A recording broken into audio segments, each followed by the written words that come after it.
और फिर बुद्धि के तो जो बुद्धि का ज्ञान है वो वही समझ में नहीं आता। आध्यात्मिक जो ज्ञान है वो तो समझ में कैसे आएगा, वो बहुत मुश्किल है। तो वो कुल्लम कुल मालिक है, शहंशाहों का भी जो शहंशाह, बादशाहों का भी जो बादशाह है, एक अनिया अवनामा सच्चिदानंद प्रभु धामा, वो तो कभी यहाँ न आया न कभी आएगा। तो पहले भी वही था, अब भी है और आगे भी रहेगा वही। अब जो उनके आएंगे यहाँ ले जाने वाली उनकी हस्तियाँ, उनकी शक्तियाँ, उनके प्रतिनिधि, वो दया करके, कृपा करके और समझा कर और तुमको सफाई करके और ये और सब मदद दे करके और फिर खड़ा करके ले जाते। तो कितनी मेहनत पड़ती है आपको मालूम? आप नहीं जानते कितनी मेहनत होती है, आप तो बाहरिंग आवाज से देखते। इसलिए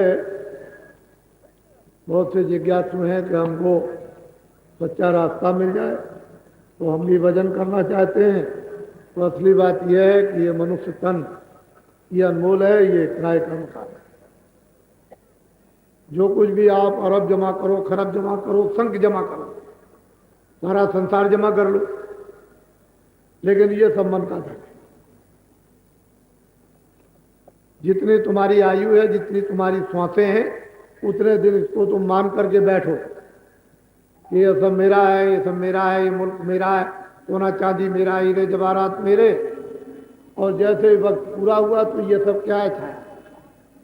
अब भी छाया, पहले भी छाया, और ये क्या है? छाया। इसमें से जो था वो निकाल दिया गया, वो तो चेतन था, वो तो वहां से आई थी जीवात्मा, इसमें डाल दी गई थी, उसकी चेतनता से ये चेतन मालूम होता था।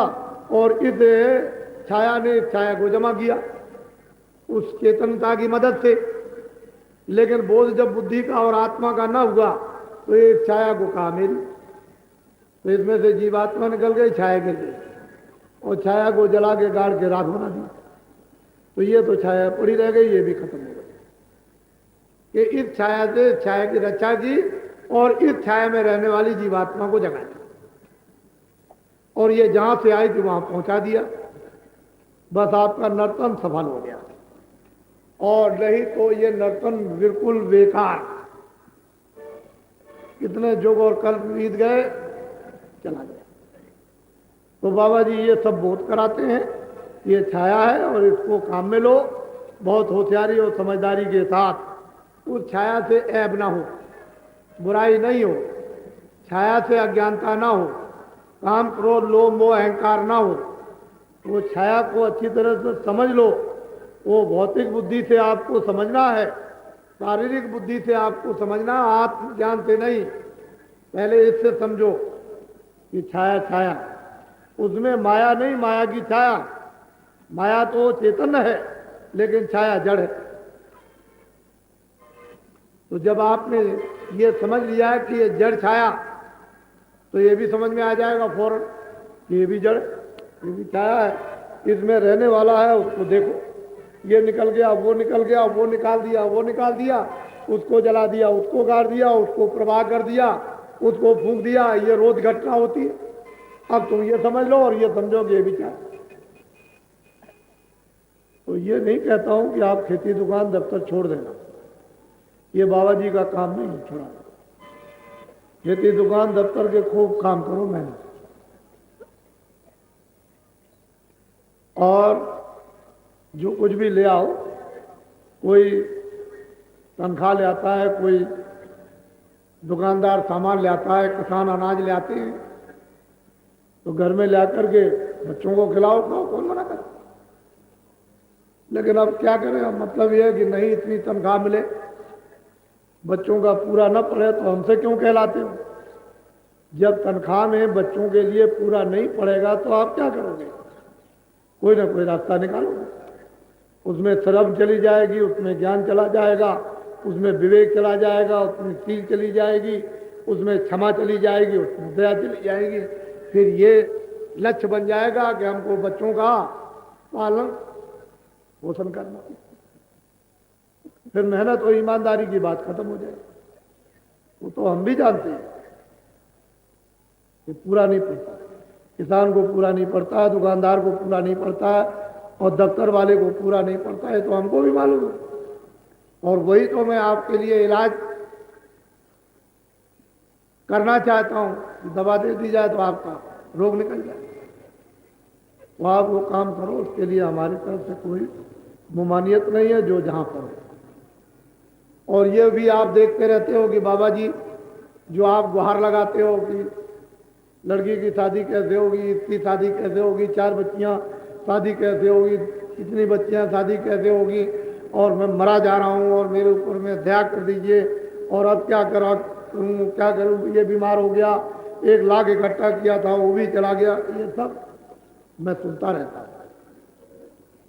और मैं ये बताता हूं कि व्यर्थ का धन सताया हुआ लोगों की आत्मा को दुखाकर जमा करोगे, वैसे ही बीमारी में चला जाएगा। चोर मूस ले जाएंगे। वो घर में कौन रहते हैं? चोर मूस। अमाई जमाई खा जाएंगे, आई भाई, अड़ोसी पड़ोसी, चोर मूस। चोर मूस का मतलब है कि ये मूस नहीं, आदमी भी चोर मूस होते हैं। चोर मूस ले जाए, खा जाएंगे और तुम ऐसे फक रह जाओगे, अरे मैंने ये क्या किया है, तो सब चला। तो दूना दुख, दूनी पीड़ा, चौगुनी पीड़ा होगी। तो इसके लिए आप खुद सोचें। बाबा जी ने तो सब सोच लिया, हमको अब कुछ सोचने साचने का काम नहीं करना, हम तो सोचो। अब हम ये चाहते हैं 2 मिनट, 4 मिनट, 10 मिनट, 15 मिनट मनुष्य रूपी मंदिर में बैठकर एक काग्र चित्त करके थोड़ा सा मालिक का दरवाजा खटखटाया जाए, तो कुछ उसकी मेहरबानी हो दया कि कोई ठंडक आए, जिससे कि ठंडक में स्पार्क, जैसे बिजली का तार लग जाता है तो स्पार्क होता है, फक रोशनी होती है, फक बुझ जाती है, उसकी ठंडक से स्पार्क एकदम से ऐसा मारेगा, करंट था तो दिमाग ही उलट जाएगा। कभी तो आप कहते हो चोर क्यों बदल गया, ये क्यों बदल गया, वो क्यों बदल गया।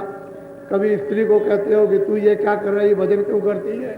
कभी लड़के से कहते हो कि तुमको ये क्या हो गया, और ये वो। अब ये वो स्पार्किंग होती है, तुम तो मालूम नहीं, तो मालिक की वो तो जानते नहीं स्पार्किंग कैसे, वो क्या करता है, वो तो ऐसे कर देगा, तो तुम वैसे ही रह जाओगे। तो मैं थोड़ा सा लोगों को नामदान दे दूं,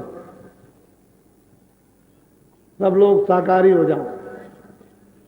अनाज, सब्जी, सूखे गीले फल, ये दिन में 100 बार खाओ,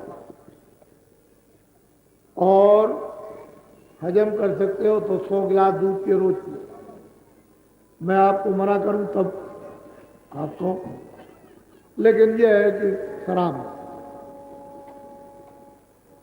शराब से न तो घर चलेगा, न देश चलेगा, न जाति चलेगी, न कौम चलेगा, न परिवार चलेगा, न कोई धर्म चलेगा, न कोई बच्चे चलेंगे, न बच्चियां चलेंगी, न स्त्री।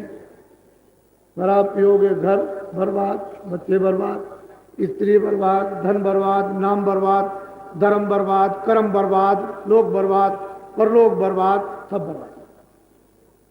शराब एक ऐसा नशा, क्यों किसी को बख्शे, क्यों किसी को माफ करे। पढ़ा लिखा पिए, अनपढ़ पी ले, जो पी ले तो गिर जाए।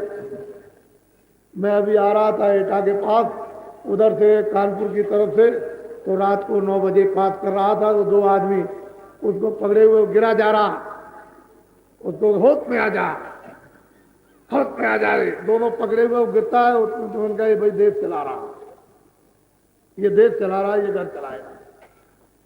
वहां दिल्ली में बैठ कर बड़े बड़े लोग पीते हैं, बेहोश हो जाते हैं, तो सारा देश चल रहा, चल गया देश।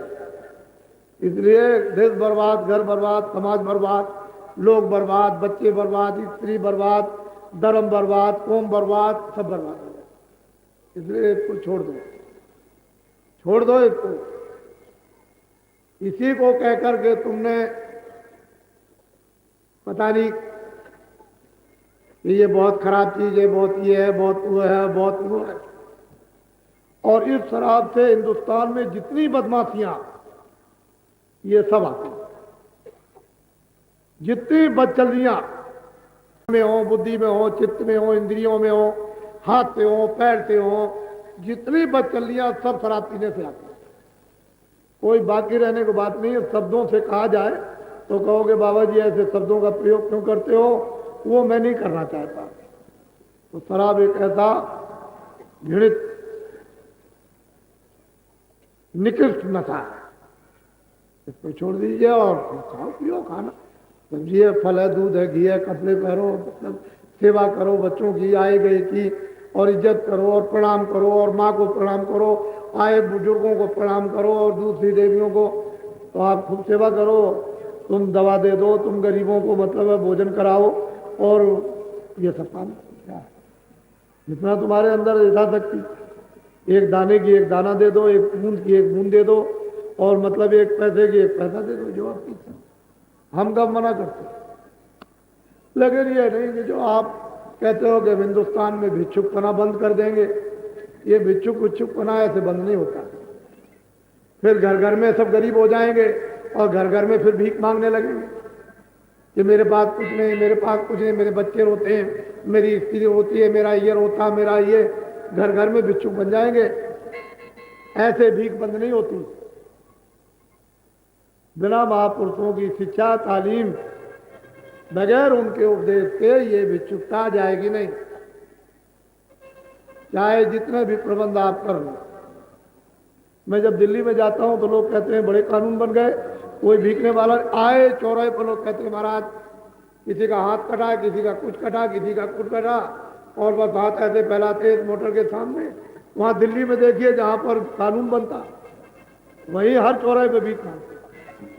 ये ऐसे जाने वाला नहीं, भीख के रास्ते ही दूसरे हैं। भीख मांग, देश में भीख मांगने वाले रहेंगे और भीख मांगने वाले रहना चाहिए,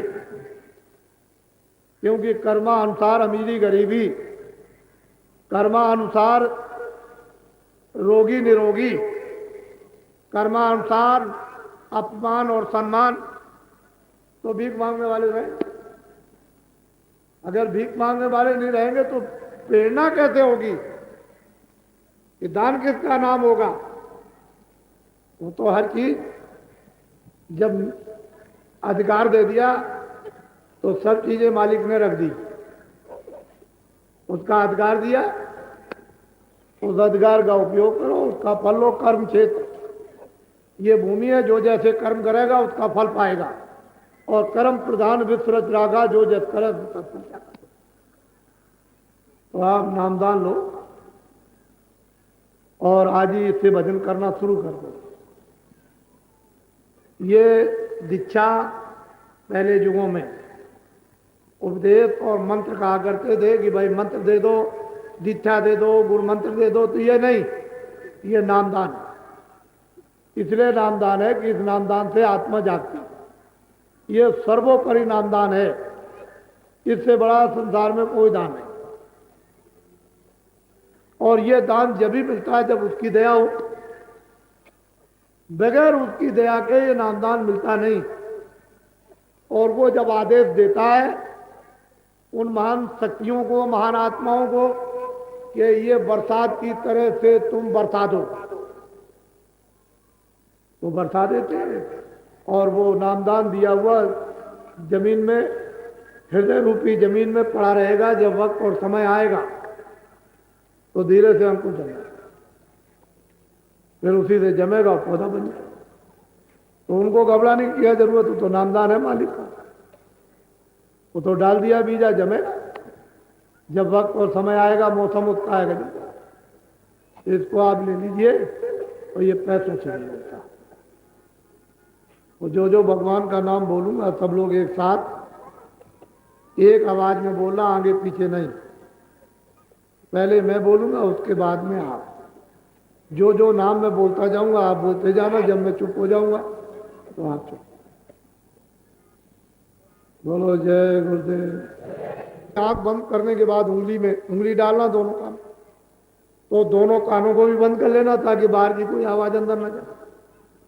इसलिए अंदर नहीं जाने देना कि जीवात्मा के कान से सुनने का काम, जो ऊपर से देववाणी ब्रह्मवाणी हो रही है उससे सुनना है, तो बाहर की आवाज अगर अंदर चली गई तो अंदर कानों के जीवात्मा के कान के सुनने में बाधा डालेगी। इसलिए बाहर की आवाज का देखना ना आपको सुनना। मेरी तरफ देखो, ये जीवात्मा बैठी, इसके चारों तरफ मन और बुद्धि चित्त। तो मन को, बुद्धि को, चित्त को जीवात्मा के कान के साथ लगाकर ऊंचा ध्यान देकर ऊपर, जितना ऊंचा ध्यान देकर ऊपर की तरफ आप कानों से सुनोगे उतना ही साफ सुनाई देगा। जब 1 मिनट हो जाएगा, कोई आवाज हो रही, कोई बोल रहा है, कोई चिड़िया बोल रही, कोई बाजा बज रहा, जब 1 मिनट में आपको कोई आवाज सुनाई दे तो लगातार 14 मिनट कान लगाकर उस आवाज को सुनना और पहचानना, परखना कि चिड़िया कैसी बोल रही, आदमी कैसा बोल रहा, बाजा कैसा बज रहा। जब 15 मिनट पूरे हो जाए छोड़े, फिर दूसरे दिन, फिर तीसरे दिन, फिर 20-25 दिन लगातार रेगुलर रोज चारपाई पे लेट के बैठ के जैसे आपको सुविधा मिले 15 मिनट भजन करना।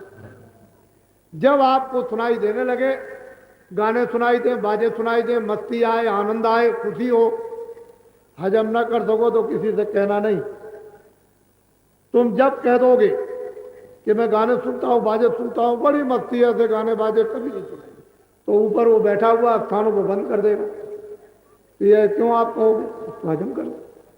जब गाने और बाजे सुनाई दें तो 15 मिनट और बढ़ा दो और उन्हीं गाने और बाजों में आप ले हो जाओ। इतना काम हजम करो, उसको छुपा के रखो। ये तो आत्मा की संपत्ति है, ये दौलत है, खजाना है। उसको जरा हजम करोगे, वो तुम्हारे ऊपर प्रसन्न हो जाएगा और तुमको देगा।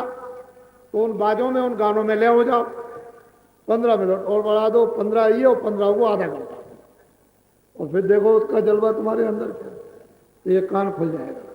कौन सा? ये जीवात्मा का, ये जो बंद हो गया, ये नहीं, ये भी बंद और ये भी बंद, तो न इधर सुनाई न इधर सुनाई, और ये भी आंख बंद और ये भी बंद, न इधर दिखाई न उधर दिखाई। तो क्या दे? इसको कहते हैं भजन। सुनने का नाम भजन, सुनने का नाम, सुनने का नाम। ये मुंह से गाना गाना और हाथों से कोई बाजा बजाना, ये भजन नहीं। वो अखंड कीर्तन हो रहा है, वो जीवात्मा के कान से सुनना, इसको कहते हैं भजन। सुनने का नाम। अब ये बात आपको पता चली कि भजन कैसे किया जाए। ये भजन नहीं है जो आप कर रहे हैं। जब तुम आंख बंद करोगे ऐसे, लेट कर, जब तुम लेट जाओगे और अंदर के कान को जब तुम खुलने दोगे, उसकी दबाई करने दोगे और कुछ समय तो ठोकर मारोगे दरवाजे पर, तब खुल जाए, तब आवाज ऊपर से सुनाएगी। वो तो उसमें कथित है, वो तो आकर्षण है, वो तो बिजली का जैसे पावर आता है वैसे वो आ रहा। वो तो मतलब है कि सब गंदगी को साफ कर। तो तुम इस युक्ति को नहीं जानोगे, इस भेद को नहीं जानोगे, इस राज को नहीं जानोगे, तो कैसे तुम भजन कर सकते हो? आपको मालूम है? तो ये पता चला कि आपके पास कान है, 2 कान बाहर के, एक जीवात्मा में कान है, और उसी से जब सुना जाएगा उसी का नाम भजन। अब दूसरा है ध्यान। ध्यान 5 मिनट, चारपाई में बैठ जाओ, लेट जाओ, इस तरह से दोनों आंखें बंद कर लो। ये बीचों बीच में आंख, इन आंखों को बंद कर लेना, बाहर से कुछ नहीं देखना। ये बीचों बीच में जो आंख है उससे बिल्कुल एकदम सामने सीधा। तो शुरू में तो आपको बिल्कुल अंधकार कि कुछ नहीं है। अपनी आंख को ऐसे इस तरह से एकाग्र करो, ऐसे हिलाना नहीं, ऊपर नीचे ऐसे रोको, ऐसे एक जगह टिकाओ। जब आंख इस तरह से आधे मिनट खड़ी होगी, ऐसे रुक जाएगी, एकाग्र हो जाएगी, तो उसी के सामने एक छोटी सी चमकदार एक रोशनी, एक प्रकाश बड़े जोर का आएगा। तो उसकी चमक से तुम्हारी वो आंख जो दिव्य आंख है, तीसरी आंख है, ज्ञान चक्षु है, शिव नेत्र है, उस रोशनी को देखकर गिर जाएगा। कुछ मेहनत आपको करनी, कुछ हमको, उनको क्या, गंदगी को धोने के लिए। मन साफ हो जाए, बुद्धि साफ हो जाए, चित्त साफ हो जाए, अंतःकरण साफ हो जाए और आत्मा साफ हो जाए, तो कान खुल जाए और आंख खुल जाए, तो कुछ हमको आपको तो मेहनत करनी है और ऊपर से दे आप कहोगे हम कुछ नहीं करेंगे, ये तो करना ही पड़ेगा, क्योंकि तो करने का अधिकार आपको दिया। इसको कहते हैं सुमरन। तो 3 चीजें, भजन सुनने का नाम, ध्यान देखने का नाम, इसका नाम सुमरन। 5 नाम लिख लेना, टाट बालों से 5 रूप लिख लेना, 5 स्थान लिख लेना और एक के बाजे लिख लेना। फिर इनसे कहना कि हमको भजन बताओ, हमको सुमरन बताओ, हमको ध्यान बताओ। ये सब बताएंगे, इनकी ड्यूटी है। जो भी टाट वाला मिले फट पकड़ो और फौरन लिखा लो। जब कागज पे लिख लेना तो याद चुपचाप कहीं बैठ करके उसको ऐसे करके याद करना। कोई बगल में आ जाए तो उसको दिखाना नहीं, और याद करके 5 नाम, 5 रूप, 5 स्थान और हर एक की आवाजें और कागज फाड़ देना। वो भी मत दिखाना, हमको तो बताने का आदेश है, आपको बताने का आदेश नहीं। फिर उसको फाड़ करके और फिर भजन ध्यान और सुमरन में काम लो। और जो भी सुनाई दे, जो भी दिखाई दे, चाहे बच्चा हो, चाहे देवी हो, चाहे वो पति हो, चाहे कोई और भी हो, मित्र हो, कभी किसी को बता नहीं, अंदर हजम करते जाओ तो ऊपर से फिर प्रकट होता जाएगा। और जो तुमने कह दिया बंद, चाहे जितना करो कुछ नहीं। फिर ये मत कहना कि पहले होता था अब हमको नहीं, अब बंद क्यों हो गया। मैं सुनने के लिए तैयार नहीं हूं, मैं पहले से सब आपको समझा देता हूं ये बात। अब जितने भी जिलों के लोग यहाँ पर थोड़े से उपस्थित हुए हैं, क्योंकि आपको ये बता दिया गया है कि उत्तर प्रदेश में 4 तीर्थ पड़ेंगे। पहला मथुरा और दूसरा अयोध्या और तीसरा काशी और चौथा प्रयागराज। 26 तारीख को यहाँ से ये कार्यक्रम, ये काफिला चलेगा। इसी महीने में दिसंबर में 26 को, और टाट वालों का सम्मेलन होगा अयोध्या में। वो सब के सब पहुंच जाएंगे अयोध्या। वो 26 को शाम को जितने लोग होंगे वहां पहुंचेंगे। जितनी साइकिलें होंगी वो सब की सब वहीं अयोध्या में, और जो लोग वहां आएंगे वो सब अयोध्या आएंगे। वहां इनका सम्मेलन होगा और वहां से काफिला चलेगा। और जितनी भी छोटी और बड़ी जो स्कूटर है या बुलेट है या मतलब यह कि मोपेड है, जितनी भी मोटरसाइकिलें छोटी और बड़ी, ये सब की सब आपको शाम को बताऊंगा। कहाँ पर इकट्ठी होंगी साइकिलों, तो वहां होंगी। और तुम्हारी जिंदगी को धिक्कार है, बाबा जी ने एक एक जिले में 5-5, 6-6, 7-7 लाख आदमियों को नामदान दिया। अगर तुम ऐसे उच्च और बड़े से काम को, अगर एक जिले से 25,000 साइकिलें तुम लेकर के निकल पड़ो तो दुनिया में क्या नहीं हो जाएगा। तुमको चुल्लू भर पानी में डूब के मर जाना चाहिए। तुम अभी समझते नहीं कि क्या होने जा रहा। तो उसके लिए बाबा जी ने ये कहा कि पहले काफिले में 675 आदमी थे, 7 पुरानी साइकिलें थी और 40 से ऊपर मोटरसाइकिलें थी और कारें थी, मटाडोर जीपें थी और 7 ट्रक थे। 675 आदमी, कभी 650, कभी 675। ये मेरे साथ में 90 दिन तक लोग चलते रहे। और अब की साल इस जो काफिला निकलेगा टाट वालों का, इसमें तो 20,000 साइकिलें होंगी।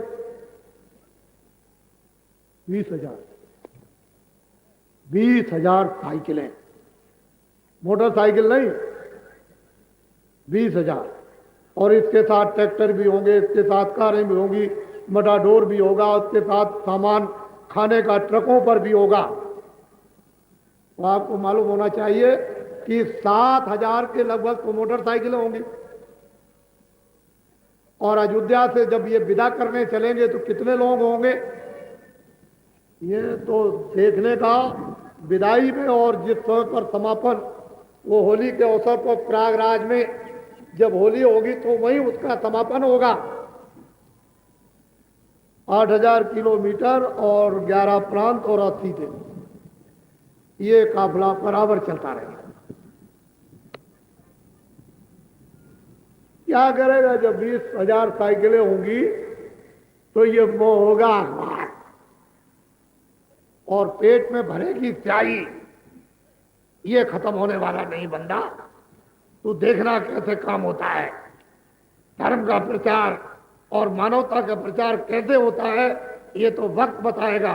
ये अखबार होगा जो प्रश्न का तुरंत उत्तर। तुमने जो साइकिल खरीदी है, जानवर बेच करके, स्त्री का जेवर बेचकर जो नेम प्लेट लिखो कि ये मेरा गांव है और ये मेरी तहसील है और ये मेरा जिला है और मैं किसान हूं और ये मेरा नाम है, वहां नीचे लिखना कि मैंने स्त्री का जेवर बेच के साइकिल खरीदी 500 रुपए की, 1 बीघा जमीन खरीदी मैंने, मोटरसाइकिल खरीदी। वो सब उस पर नीचे लिख देना कि जमीन बेची, मोटर। अगर कर्जा तुमने लिया है किसी से तो लिखना कि मैंने ये कर्जा लिया है, मैंने साइकिल खरीदी या मोटरसाइकिल खरीदी। ये नेम प्लेट में सब रहेगा। और नीचे लिख देना नीचे कि 2 रुपए रोज का खाने का दिया। क्या लिखोगे? जो ना बनो, 2 रुपए रोज का खाने का दिया। फिर जब कोई पूछे कि खाने का 2 रुपए में नहीं आएगा तो ये पूछना गल्ला मेरा, ये मेरा गल्ला, मैं खा रहा हूं अपनी कमाई का, खून पसीने का। उस नेम प्लेट में लिखना कि मैंने जमीन बेची, कर्जा लिया, स्त्री का जेवर बेचा, या मेरे पास में मैंने आमदनी में से साइकिल खरीदी। वहां नेम प्लेट में लिखा रहेगा। जो साइकिल पर टंगी रहेगी, जो साइकिल पर, वो नेम प्लेट अलग होगी और ये गर्दन पर जो टंगा रहेगा वो अलग होगा, वो चीज अलग होगी, उसमें सब लिखा रहेगा। ये सब आप याद कर लो। बोलो जय गुरुदेव। अभी बहुत लोग आ रहे हैं। आज रात को 12:00 पर इसी स्थान पर महापुरुष की जो दया मिलती है और मिली है पहले से और अब और आगे भी, वो यहाँ पर उनकी स्मृति है।